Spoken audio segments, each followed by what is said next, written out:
یہ ضروری نہیں ہے کہ رات قائم ہو گئی ہے تو رات ہمیشہ رہنے والی ہے. سورج کو نکلنا ہے، اجالے کو آنا ہے. چاند کو اگر گہن لگ گیا تو ایسا نہیں کہ برسوں چاند گہن لگا رہے گا، چھٹنا ہے اور آب و تاب سے اسے پھر چمکنا ہے. یہ نشیب و فراز زندگیوں میں آتے رہیں گے، کسی کو لمبے دنوں تک تکلیفیں. نبی پاک صلی اللہ تعالی علیہ وسلم شعب ابی طالب کی گھاٹی میں 3 سال قید کا زمانہ گزارے ہیں. سوشل بائیکاٹ تھا مکہ والوں کا، ایسا کہ پہرا بٹھا دیا گیا تھا کہ کوئی کھانے پانی کی چیزیں بھی حضور تک نہ جانے پائیں. چمڑے کھائے، پتے کھائے 3 سال. پھر قریش کے ہی لوگ جو کافر تھے، ایمان والے نہیں تھے، ان میں سے ہی کچھ عقل والے تھے، ان کو رحم آیا. اس میں جبیر بن مطعم نام کا ایک شخص تھا، اور بھی کئی لوگ تھے.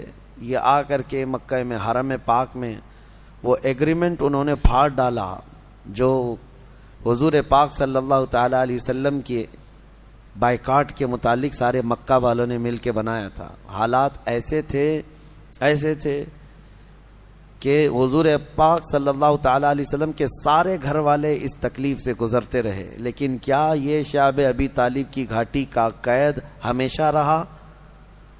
وہاں سے نکالا گیا. ہجرت کے بعد اللہ تعالیٰ نے آپ کو قرار عطا کہ ہماری زندگیاں اسی طرح سے گزرتی رہتی ہیں. بس اللہ تبارک و تعالیٰ کی ذات سے لو لگائے رہیں اور انتظار کرتے رہیں کہ وہ کب ہم پر دروازے رحمت کے کھولے گا، کب ہمارے لیے اجالے لائے گا. لیکن آس و یاس اسی ذات سے لگائے رکھیں. ایک آیت آج ہم نے تلاوت کی ہے سورہ رعد میں. سورہ رعد جو ہے یہ 13ویں پارے میں آئی ہوئی سورہ ہے. اس سورہ کے متعلق یاد رکھ لیجئے، بڑی فضیلت والی سورہ ہے. اور جب کسی کے نزع کا وقت آ جائے اور روح نکلنے میں تکلیف بڑھ جاتی ہو تو فرمایا گیا کہ اس کے سرانے کے پاس سورہ رعد کی تلاوت کرے، اس کی روح آسانی سے نکل جائے گی. یعنی نزع میں آسانی، سکرات کے وقت آسانی کے لیے سورہ رعد کی تلاوت سرانے کے پاس کی جاتی. یہ 13ویں پارے میں موجود ہے. رعد کا مطلب ہے یعنی بجلی جو چمکتی ہے، یہ رعد ہے. کڑک جس کو کہتے ہیں. یہ کیا ہے؟ یہ بجلیاں جو چمکتی ہیں اس کے متعلق کیا ہے؟ بارشوں کے موسم میں یا دیگر موسموں میں آپ دیکھتے ہوں گے کبھی آسمان پر اتنی تیز چمک پیدا ہوتی ہے اور پھر اس کے بعد بہت سخت ہیبتناک آوازیں آتی ہیں، بھڑ بھڑ بھڑ کی آوازیں. یہ کیا ہے؟ یہ کیا ہے؟ اس کے متعلق روایات میں ہے کہ فرشتے آسمانوں کو ہانکتے رہتے ہیں اپنے کوڑے سے، اور جب فرشتے کوڑا مارتے ہیں، بعض میں ہے کہ فرشتے جب کوڑا مارتے ہیں آسمان پر تو یہ بجلی کی چمک پیدا ہوتی ہے اور ان کے کوڑے کی آواز ہوتی ہے جو پوری دنیا سنتی ہے. اس قدر ہیبتناک ہوتی ہے. اس سے آپ اندازہ کریں وہی کوڑا قیامت کے دن مجرموں کو مارا جائے گا. آسمان کو جب مارا جاتا ہے تو اتنی تیز روشنی پیدا ہوتی ہے، اور اگر اس سے آگ گر جائے تو نیچے جہاں گرے وہ سب جل کر خاک ہو جائے، اور آواز اتنی خطرناک کہ پورا علاقہ سن لیتا ہے. پھر قیامت کے دن جب فرشتے کوڑے لگائیں گے، وہی کوڑے ہیں. ہمارا جسم کیسے اس چیز کو اٹھا سکے گا، برداشت کیسے کر سکے گا؟ بہرحال ایک آیت ہے اس میں سورہ رعد میں، اس کی تلاوت کرنی چاہیے جب بھی بجلیاں گرجتی ہیں. وَيُسَبِّحُ الرَّعْدُ بِحَمْدِهِ وَالْمَلَائِكَةُ مِنْ خِيفَتِهِ وَيُرْسِلُ الصَّوَاعِقَ فَيُصِيبُ بِهَا مَنْ يَشَاءُ وَهُمْ يُجَادِلُونَ فِي اللَّهِ وَهُوَ شَدِيدُ الْمِحَالِ.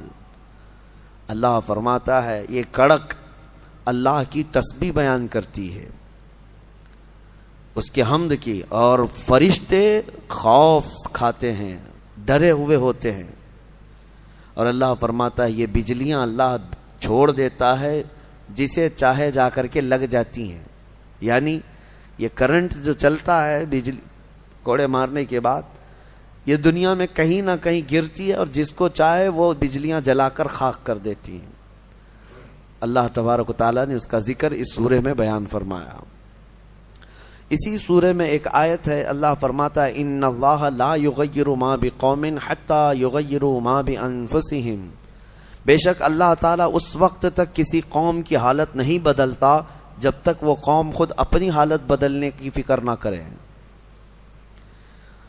قوت فکر و عمل پہلے فنا ہوتی ہے جب کسی قوم کی شوکت پہ زوال آتا ہے۔ سچ کہا ہے، سوچنے سمجھنے اور بدلنے کی طاقت جب ختم ہو جاتی ہے آدمی کی، تب وہ زوال پذیر ہوتا ہے، گرنے لگتا ہے۔ جس کو یہ فکر ہے کہ مجھے بدلنا ہے، اللہ تعالیٰ کی طرف سے اس کے لیے دروازے اور کھولے جاتے ہیں۔ کچھ لوگ یہ سوچتے ہیں یہاں بیٹھ کر کے میں متقی بن جاؤں، میں بیٹھ کر کے اللہ کا ولی بن جاؤں، میں کچھ کام نہ کروں اور مجھے ہر گناہ سے بچنے کی عادت ہو جانا چاہیے۔ ایسا کیسے ہوگا؟ تمہیں شوگر سے بھی بچنا ہے اور بی پی سے بھی بچنا ہے، لیکن روز 1 کلو شکر بھی کھاتے ہو، 1 کلو نمک بھی کھاتے ہو، کیسے ہوگا؟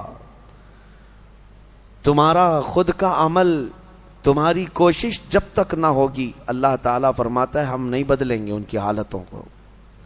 اور جب تم بدلنا چاہو گے تو اللہ کیسے بدلتا ہے پتہ ہے؟ اللہ اکبر، حدیث قدسی ہے، اگر تم ایک بالش بڑھ کر کے آؤ گے، اللہ فرماتا ہے 10 قدم بڑھ کر کے تجھے لے لے گا۔ اللہ کی رحمت 10 قدم آگے بڑھ کر تجھے لے لے گی۔ تم چل کر کے آؤ گے تو اس کی رحمت دوڑ کر کے لے لے گی، لیکن شرط ہے کہ تم بدلنا چاہو۔ تم نے اگر جس دن یہ ارادہ کر لیا، عزم کر لیا، اللہ کی طرف سے مزید دروازے کھولے جاتے ہیں۔ لوگ یہ کہتے ہیں نا توبہ کرنے کے بعد بھی پھر وہی ہوتا ہے، چھوٹتا نہیں۔ مسئلہ توبہ کا یہ نہیں ہے کہ گال پہ تھپڑ مار لینا، توبہ کا یہ ہے عزم کرنا، پکا ارادہ کرنا، اور اللہ سے یوں عرض کرنا کہ تیرا وعدہ ہے کہ جو بدلنا چاہے، جو بڑھنا چاہے تو اسے بدل دے گا، میں بدلنے کے لیے آگے بڑھ رہا ہوں مولا، اب تو رحمتیں بھیج۔ پھر دیکھو کیسے نہیں بدلتے، اللہ تمہیں توبہ پر دوام عطا کرے گا۔ پھر کبھی بھی قدم پھسلے گا، اللہ تمہارے لیے مدد نازل فرمائے گا۔ زندگی ہے، آخری سانس تک کچھ نہ کچھ خطائیں ہوتی رہتی ہیں، قدم جب بھی پھسلے گا لیکن مولا تمہیں توبہ کی توفیق ضرور عطا کرے گا۔ اسی لیے کوشش پہلے خود کے بڑھنے کی ہو، خود کے بدلنے کی ہو۔ ایک بات یاد رکھیں، ہمارے معاشرے میں اچانک کوئی ہوا نہیں آئے گی جو سب کو پرہیزگار بنا کے چلی جائے گی۔ ہمارے محلے میں کبھی ایسی بارش نہیں ہو جائے گی کہ اس بارش میں جتنے بھیگ جائیں گے سب اللہ کے ولی بن جائیں گے، نہیں، پرٹیکولر ہر ایک کو بدلنے کی کوشش کرنی ہوگی، تبھی انقلاب آتا ہے۔ ایک ایک آدمی بدلنے کی سوچے اور پھر دیکھے انقلاب آتا ہے۔ ریولیوشن یوں ہی آتا ہے، لوگوں کی چینجنگ سے آتا ہے۔ میں آپ کو بتاؤں، بدلنا چاہے تو اللہ تعالیٰ کیسے بدلتا ہے۔ آپ نے سنا ہے بشر حافی کے متعلق، بغداد میں شراب کا کام کرتے تھے، شراب کا کاروبار تھا۔ ایک بار انہوں نے ایک تحریر جس میں بسم اللہ لکھی ہوئی تھی، وہ زمین پر کیچڑ میں گری ہوئی تحریر کو اٹھا کر چوم لیا اور گھر پہ لا کر اوپر رکھ دیا۔ اللہ کو یہ ادا پسند آئی، اور اس کے بعد اس زمانے میں موجود ایک بزرگ کے خواب میں میرے آقا صلی اللہ علیہ وسلم تشریف لائے اور کہا جاؤ بشر کو اللہ کا سلام پہنچاؤ، جبکہ وہ شراب کا اڈا چلاتے تھے۔ تو اس بزرگ نے یہ سوچا کہ میرا یہ وہم ہوگا، 3 دن مسلسل خواب دیکھا، اس کے بعد آ کر کے بشر سے کہا اے بشر مجھے نہیں معلوم، لیکن مسلسل 3 راتوں سے میں خواب میں رسول اللہ کو دیکھ رہا ہوں، اللہ کی طرف سے تجھے سلام پہنچانے کا حکم فرما رہے تھے۔ تو مسلمان لیکن بھٹکے ہوئے، راستہ چینج تھا۔ اسی وقت اپنے شراب خانے سے باہر نکلے، چیخ مار کر کے یوں عرض کرنے لگے مولا تو یقیناً رحیم و کریم ہے، ستار ہے، ایک بسم اللہ کے ٹکڑے کی میں نے عظمت کی اور تو رب العالمین مجھے سلام بھیجتا ہے۔ لیکن اتنا ہی نہیں کہ ایک سلام آیا اور پھر اس کے بعد اپنا دھندا چلتا رہا۔ بشر حافی نے عزم کر لیا تھا، ارادہ کر لیا تھا کہ پلٹ کر کے میں اپنے اڈے کو دیکھوں گا نہیں۔ وہاں سے جو نکلے ننگے پیر نکلے اور زندگی بھر ننگے پیر ہی چلتے رہے، پھر چپل پہنے ہی نہیں، کیونکہ چپل چھوڑ کر کے باہر آئے تھے اس بزرگ سے ملنے کے لیے، اسی حالت میں نکل آئے۔ تو جب کسی کا پکا ارادہ ہوتا ہے تو اب اللہ تعالیٰ نے ان کے لیے ایسے دروازے کھولے، اللہ اکبر، وہ بغداد کے قطبوں میں شمار ہوئے ہیں، قطب الاقطاب تھے، اللہ کے ولیوں میں تھے. اور حد تو یہ ہے کہ ایک بزرگ نے دیکھا بغداد میں ایک کتے نے راستے پر پیشاب کیا ہے، پخانہ کیا شہر کے راستے پہ. اس بزرگ نے فرمایا جاؤ دیکھو آج بشر حافی کا انتقال ہو گیا ہوگا. تو لوگ جا کر کے معلوم کیے تو صحیح میں اسی دن حضرت بشر حافی کا انتقال ہوا تھا. اس بزرگ سے پوچھا کہ آپ کو کیسے خبر ہوئی؟ کہا کہ جب تک بشر حافی زندہ تھے پورے بغداد کے کسی راستے پر کوئی جانور پیشاب و پخانہ نہیں کرتا تھا، اس لیے کہ وہ ننگے پیر چلا کرتے تھے. اللہ نے ہر راستے کو ان کے لیے پاک کر رکھا تھا. یہ ہے رحمت الہی. جب بدلنا چاہے بندہ، مولا اس کے پیروں کو بھی چلنے کے لیے پاک راستے عطا کرتا ہے. میرے عزیزو، اسی لیے اعلیٰ حضرت نے ترجمہ بھی کیا کیا، اہدنا الصراط المستقیم کا. کیا اللہ تو سیدھا راستہ دکھا نہیں، چلا. کیونکہ اب میں چلنے کی کوشش کر رہا ہوں، میں آ گیا ہوں، نماز میں آیا ہوں، یہ سیدھا راستہ ہی تو ہے، لیکن اب آگے اے مولا تو چلا. جس کی بھی یہ دعا قبول ہوئی مولا کریم اس کو آخری سانس تک ہدایت پر رکھے گا، چلائے گا. لیکن میرے عزیزو، بنیاد یہی ہے. قرآن کی یہ آیت ہمیں بتاتی ہے تمہاری طرف سے شروعات ہو، پھر اللہ کریم کی طرف سے رحمتیں کھل جائیں گی. گھر میں بیٹھ کر کے صرف لوگ جو آسان نسخے چاہتے ہیں، واٹس ایپ میں دیکھو ابھی وظیفے بھرے ہوئے ہوں گے ہر جگہ سے. انسٹا میں، واٹس ایپ میں اتنے وظیفے آتے ہیں جو اللہ کے ولی بنا دیں گے 2 گھنٹے کے اندر. یہ پڑھنے سے وہ ہو جائے گا، وہ پڑھنے سے یہ ہو جائے گا. دوسروں کا مال کھاتے رہو اور وظیفے کرتے رہو، لوگوں کو ٹوپی ڈالتے رہو اور یہاں 100 وظیفے پڑھتے رہو. ان وظیفوں کا اثر نہیں ہوگا. تمہارے اندر سے تبدیلی ہو. حرام کھا کر کے تم 1000 بار بھی پڑھتے رہو تو تمہاری زبان سے کوئی جملہ آسمان تک نہیں جائے گا. تمہیں ان تمام چیزوں کو چھوڑ کر کے پھر دیکھو. آپ کو پتا ہے محبوب الہی رحمۃ اللہ علیہ کے پاس ایک شخص آیا، کہا میری بیٹی کی شادی ہونی ہے، کچھ دے دیجئے. انہوں نے کہا جا باہر کچھ ڈھیلے پڑے ہوں تو لے آؤ. وہ 3 ڈھیلے لے آیا. آپ نے کچھ پڑھ کر کے دم کیا، لے جا اس کو. اس نے دیکھا ڈھیلے دیے، لیکن باہر آ کر دیکھا تو وہ سونے کے تھے. اس کو لے جا کر کے اس نے اپنی بیٹیوں کی شادی کی. کافی قیمت والے تھے اس وقت سونے کے ڈھیلے، لیکن محبوب الہی نے 3 بار قل هو اللہ احد ہی پڑھا تھا. بس صرف 3 بار قل هو اللہ احد کا سورہ پڑھ کر کے دم کر کے دے دیا تھا، لے گا جاؤ. اب اس نے بیٹیوں کی شادی تو کی، لیکن نسخہ تو ہاتھ میں آ گیا تھا نا. گھر میں بہت سارے ڈھیلے جمع کر لیا، بہت سارے پتھر اور اینٹ بھی لا کر کے بیٹھا اور رات میں قل هو اللہ احد پڑھنے لگ گیا. 3 بار تو چھوڑو، 100 بار ہو گئے. آنکھ کھول کھول کر کے دیکھتا تھا وہ ڈھیلا ڈھیلا ہی تھا، بدلتا ہی نہیں تھا. 1000 بار ہو گیا سورہ اخلاص، 1000 بار کے بعد بھی وہ ڈھیلے ویسی رہے. وہ دوسرے دن اٹھ کر کے آیا اور سوچا کہ پتہ نہیں اور کیا پڑھے تھے. پوچھا محبوب الہی سے کہ آپ کیا پڑھ کر کے مجھے دیے تھے؟ کہا 3 بار قل هو اللہ احد کا سورہ پڑھ کے دیا تھا. کہا میں 1000 بار پڑھا ابھی بھی ڈھیلا ہی ہے. تب آپ نے فرمایا تھا تیری زبان اور ہے، میری زبان اور ہے.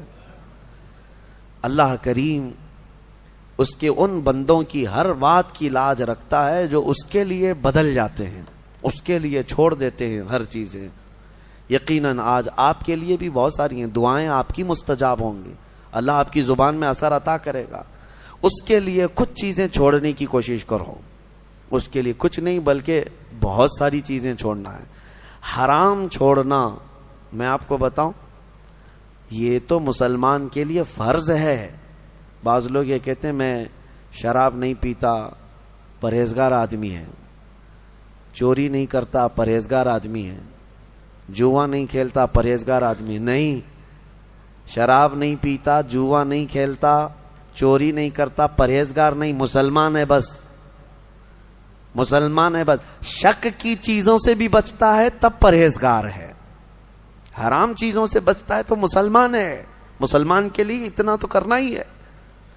جو شک والی چیزیں ہیں ان سے بھی بچتا ہے تب وہ اتقیاء میں ہے، پرہیزگاروں میں ہے. بہرحال اللہ کریم ہمیں خود کو بدلنے کی توفیق عطا فرمائے. آج پوری امت کے لیے یہ چیز ہے، پوری امت کے لیے. کاش ہمارا یہ پیغام ہر نوجوان تک پہنچے جو شب قدر میں اور جمعہ کی بھیڑ میں اور نہ جانے کتنی راتوں اللہ کی بارگاہ میں دعا کرتے رہتے ہیں، اے اللہ امت پر رحم فرما دے. ٹھیک ہے، دعا ہونی چاہیے، لیکن کیا صرف اور صرف ہم دعا کرتے رہیں اور اپنے آپ کو کبھی نہ بدلیں؟ کبھی نہ بدلیں. جتنے لوگ اس بھیڑ کی دعا میں شامل ہوتے ہیں تو پھر وہ اپنے آپ کو تبدیل کیوں نہیں کرتے؟ اللہ کی بارگاہ میں مانگ کر تو جاتے ہیں بھیک، فجر میں نہ نمازوں میں ان کا کوئی شمار ہے، نہ پھر رمضان کے احترام میں ان کا کوئی حصہ ہے. مجھے یہ بتاؤ، شوق سے ویڈیو ادھر سے ادھر پھیلاتے رہتے ہیں، ایک ویڈیو پتہ نہیں کتنا سرکولیٹ ہوتی ہے. ابھی میں دیکھ رہا تھا ایک امام کو کچھ آتنکی بھگوا لوگ چاقو سے ایسے قتل کر رہے ہیں، بے دردی کے ساتھ مار رہے ہیں، خون بہ رہا ہے، داڑھی بھی کاٹ دیا، سب کچھ کر رہے ہیں، اور یہ سارے واٹس ایپ پہ گھومتی رہتی ہے ویڈیوز. اس سے پہلے بھی دیکھا ہوگا آپ نے بہت سارے اس طرح سے ظلمن مارنے والی ویڈیوز، دیکھا فارورڈ کر دیا، دیکھا فارورڈ کر دیا. کیا اتنا احساس بھی مر گیا کہ ان تمام چیزوں کو دیکھنے کے بعد خود کو بدلنے کی کوشش کرتا؟ شاید یہ میرے شامت اعمال کی وجہ سے یہ حالات بنتے چلے گئے ہیں. کتے آج شیروں کی طرح کام کرنے لگ گئے.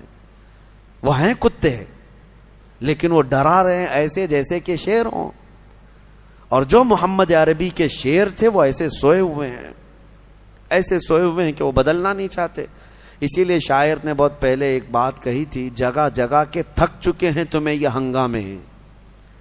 یہ روز جو ہنگامے ہو رہے ہیں یہ روز جگا رہے ہیں، اور یہ ہنگامے ہی تھک چکے اب تم کو جگہ جگہ کے. نشاط لذت خواب کی راہ بدل ڈالو، غلط روی سے منازل کا بہت بڑھتا ہے، مسافرو رویش کارواں بدل ڈالو. تم اگر ٹیڑھا چلتے رہو گے تو منزل لمبی ہو جائے گی، تو چلنے کا طریقہ بدل ڈالو، جو سیدھا راستہ ہے اس پر آ جاؤ. کیا اس بات پہ حیرت نہیں ہوتی ہماری بچیوں کی عزت لوٹ لی جاتی، ہماری خانقاہیں برباد ہوئیں، مسجدوں کو توڑ کر کے مسمار کر دیا گیا، لوگ خوشی سے وائرل کر رہے ہیں. چند دنوں پہلے لوگ ایک ویڈیو پھیلا رہے تھے کہ ماہم درگاہ کے پیچھے ایک چلہ تھا، اس کو بلڈوزر سے تہس نہس کر دیا گیا، فلاں کی وجہ سے ہوا، فلاں کی وجہ سے ہوا. ارے لاکھوں مسلمان تم ویڈیو فارورڈ کرنے کی ڈیوٹی تمہیں ملی ہوئی ہے. احساس تک نہیں ہوتا تمہارے شعار اسلام کس طرح سے ایک کے بعد دیگرے ختم کیے جا رہے ہیں. کسی مینار کو گرا کر کے کچھ بھگوے اس پر آتنکی جھنڈے لگائے، اور کسی بھی طرح سے تمہارا استحصال ہو رہا ہو، بچے مارے جا رہے ہیں. آن دا اسپاٹ شوٹ کیا گیا نوجوانوں کو، 16 سال کے بچے. ہم جھارکھنڈ میں جا کر کے دیکھ کے آئے، ان کو پوچھنے والا کوئی نہیں. آپ کو پتا ہے چند دنوں پہلے ایک راجستھان میں ادے پور میں قتل ہوا تھا، مرڈر ہوا تھا، پوری میڈیا لگی ہوئی تھی اس کے. کیوں؟ اس لیے کہ قتل کرنے والے 2 مسلمان چہرے تھے، اور ایک امام کو مسجد کے کمرے کے اندر گھس کر کے سارے مار رہے ہیں، اور چہرہ سب صاف ہے ویڈیو میں. چاقو سے اتنا حملہ کر رہے، اتنا حملہ کر رہے ہیں. بتاؤ ان کو کون بتاتا ہے؟ کون سی میڈیا؟ اس کی وجہ یہی ہے کہ انہیں پتا ہے کہ یہ مسلمان ابھی کچھ نہیں کرنے والے. ابھی میں دیکھ رہا تھا ہمارے صوبہ کرناٹک میں الیکشن ہونے جا رہے ہیں، اور اس الیکشن میں ایک طرفہ آپ آتے ہیں. میں یہ باتیں کیوں کہہ رہا ہوں آپ کو بتاتا ہوں کہ احساس کہاں چلا گیا ہمارا کہ ہم ہر چیز اب سہنے لگ گئے اور بدلنا ہی نہیں چاہتے. مسلمانوں کا ایک ریزرویشن تھا 4%، غالباً وہاں پہ 4% یا جتنا بھی تھا، اور بیٹھ کر کے پارلیمنٹ میں، صدن میں سارے لوگوں نے فیصلہ کر لیا مسلمانوں کو کا ریزرویشن کینسل، ختم. مسلمانوں کا ریزرویشن ختم کر کے وہ دلت طبقے کے کئی برادریوں میں اس کو تقسیم کر کے دے دیا گیا. میں بات بتا رہا ہوں، مجھے کسی ریزرویشن کی ضرورت نہیں، لیکن کیسے یہ درندے ننگا ناچ ناچتے ہیں اور سارے لوگ ہمارے منظر دیکھتے رہتے. بانٹ کر کے دوسرے طبقوں کو دے دیا گیا، دوسری برادریوں کو. لیکن ایک سماج ہے، ایک برادری ہے جس کو 2.5% بڑھا کر کے دیا ہے گورنمنٹ نے. پہلے سے آلریڈی ان کا ریزرویشن تھا، 2.5% اور بڑھا کر کے دیا. لیکن اس کے باوجود وہ پوری برادری کے لوگ سڑکوں پر آئے, توڑ پھوڑ کیے, بڑے بڑے نیتاؤں کے گھروں کو گھیرا کر لیے, صرف اس لیے کہ ہمیں کم بانٹا گیا ہے. ایک برادری والے, ایک سماج والے پورے سڑکوں پر ہیں کہ 2.5% جو ریزرویشن بڑھا کر کے دیا گیا ہے یہ کم بڑھایا گیا, ہمیں اور زیادہ بڑھا کے دینا تھا. اور ایک طرف یہ کروڑوں مسلمان ہیں جن کا پورا صاف کر دیا گیا ہے اور کوئی بولنے کے لیے تیار نہیں. یہ ہماری احساس کی موت نہیں ہے تو اور کیا ہے. آپ کو ایسا لگ رہا ہوگا کہ میں سیاسی باتیں کر رہا ہوں, بلکہ حقیقت یہ ہے کہ تمہاری ہر چیز چھین لے جانے کے بعد تم صرف اور صرف واٹس ایپ پہ فارورڈ کرتے رہ جاؤ کہ باقی کچھ نہیں. اور وہ نیتا کہاں ہیں جو بیچارے بھیک مانگنے کے لیے تو آ جاتے ہیں, لیکن ان معاملات پر کلام کرنے کی بھی بات نہیں ہوتی. خیر, میرا خلاصہ کلام یہی ہے, نہ سنبھلو گے تو مٹ جاؤ گے اے ہندی مسلمانوں. اقبال نے بہت پہلے کہا تھا, نہ سنبھلو گے تو مٹ جاؤ گے اے ہندی مسلمانوں, تمہاری داستان تک نہ ہوگی داستانوں میں, تمہاری داستان تک نہ ہوگی داستانوں میں. اور اسی اقبال نے کہا تھا, کہاں تم بیٹھنے لگ گئے آج, گٹر پہ, نالوں پہ, نکڑ پہ, تمہاری یہ جگہ ہے, تمہاری یہ جگہ ہے. نہیں تیرا نشیمن قصر سلطانی کے گنبد پر, تو شاہین ہے بسیرا کر پہاڑوں کی چٹانوں میں. تم امت محمدیہ ہو, بہرحال ہو سکتا ہے میری یہ بات کسی پر اثر کر جائے. اللہ کرے کہ مجھے اور آپ سب کو اپنے آپ کو بدلنے کی توفیق عطا فرمائے. امت آج قسم پرسی کے عالم میں ہے. اللہ کریم ہمیں بہترین قائد عطا فرمائے, ہمیں صلاح الدین کا نائب عطا فرمائے, ہمیں شہاب الدین کا نائب عطا فرمائے جو امت کو جوڑ دے اور ہماری کھوئی ہوئی وقار و عزت کو واپس دلا دے. اور ایک آیت میں آپ کے سامنے رکھ کر اپنی گفتگو کو سمیٹتا ہوں. اللہ نے فرمایا, اب قرار والی بات ہے. اتنی دیر میں نے جو گفتگو کیا یہ پریشان والی بات تھی کہ ہم نہیں بدل رہے, حقیقت ہے, لیکن ایک قرار والی, اطمینان والی بات ہے. اللہ فرماتا ہے, الا بذکر اللہ تطمئن القلوب, آگاہ ہو جاؤ, دلوں کا قرار اور اطمینان اللہ کے ذکر میں ہے. اللہ کے ذکر میں.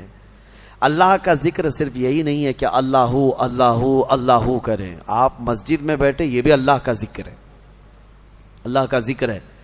تم جس حال میں اسے یاد کر رہے ہو. ذکر کا مطلب عربی میں یاد کرنا. ذکر کے کئی قسمیں ہیں, ذکر باللسان, ذکر بالجوارح, ذکر بالقلب. تم اپنی زبان سے بھی ذکر کر رہے ہو اللہ کا, لا الہ الا اللہ, لا الہ الا اللہ, یہ ذکر باللسان ہے. ذکر بالجوارح, تمہارے ہاتھ کوئی نیک کام کر رہے ہیں, تم جو ہے یہاں صفائی کر رہے ہو اللہ کے گھر کی, کسی یتیم کی مدد کر رہے ہو, ہاتھ سے کوئی بھی کام کر رہے ہو, پیروں سے کوئی کام کر رہے ہو, چل کر کے جا رہے ہو, یہ تمہارے اعضاء کا ذکر ہے, تمہاری باڈی کا ذکر ہے. اور زبان سے بھی نہیں کر رہے, ہاتھ پیر سے بھی نہیں کر رہے, لیکن جہاں بیٹھے ہو اپنے دل میں اللہ کو یاد کر رہے ہو, یہ قلب کا ذکر ہے. لیکن آپ کو ہونا یہ چاہیے کہ ان تینوں میں کسی ایک میں مشغول ضرور رہو. یا تو ذکر بالقلب میں رہو, یا ذکر باللسان میں رہو, یا ذکر بالجوارح میں رہو.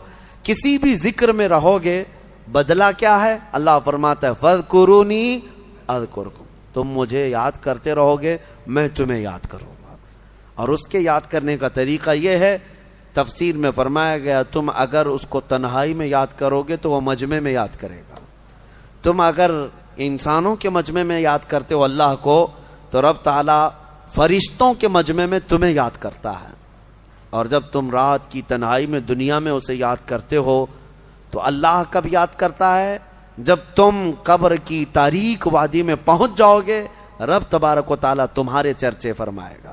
یاد کرنے کا مطلب یہاں پر چرچا کرنا, ذکر. ہاں, یاد تو ہم کرتے ہیں لیکن اللہ چرچا کرتا ہے, اللہ تمہارا چرچا فرماتا ہے. تو دلوں کا قرار اور دلوں کا سکون کس میں ہے؟ اللہ کے ذکر میں ہے.